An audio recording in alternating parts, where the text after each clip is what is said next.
I'm dedicating this video to Edith Keeler. She was a fictional character played by the actress Joan Collins on the Star Trek episode City on the Edge of Forever. Now, many of my fellow Trekkies will know the storyline. I'll get to that in a second. Now, I believe that Gene Roddenberry and his team of writers were very creative people. Now, I have some major problems with the storyline. Now, I find it interesting. I find it enjoyable. But like I said, I have some problems with it. I'm going to get to that later. Now, let me give you the storyline. Because the Enterprise was in orbit around this planet.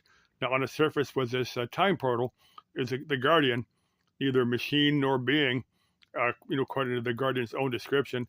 Now, McCoy, the ship's doctor, accidentally injects himself with a drug that makes him paranoid and delusional.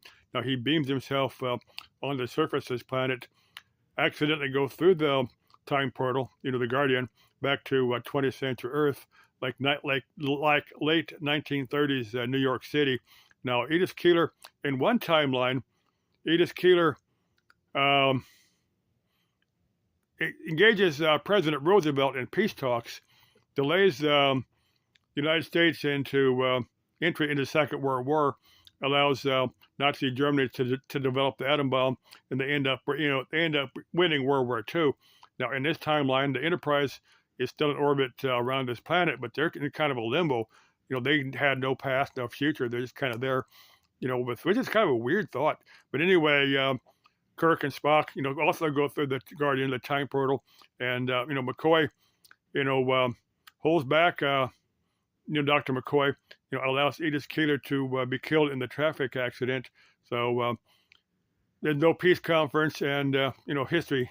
The world history from that point forward plays out as it should. And, Kirk goes, let's get the hell out of here. Now, the original Star Trek series only went for 3 seasons.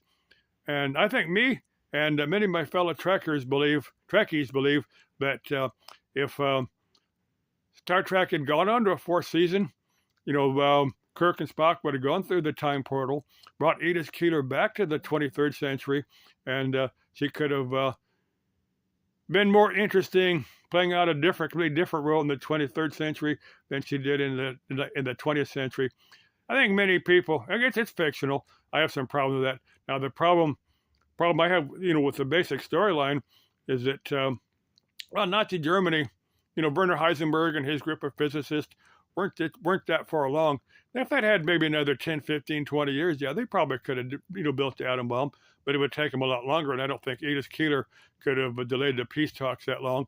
Not with, after, the Japanese bombed Pearl Harbor, and then Hitler himself declared, war on the United States right after that. So I don't think, Edith Keeler could have said to Roosevelt could have delayed the entry of the United States in the Second World War. But it's science fiction. They're interesting stories. They make you think a little bit. Okay, love you, Edith Keeler. Love all of this. Let's keep life interesting.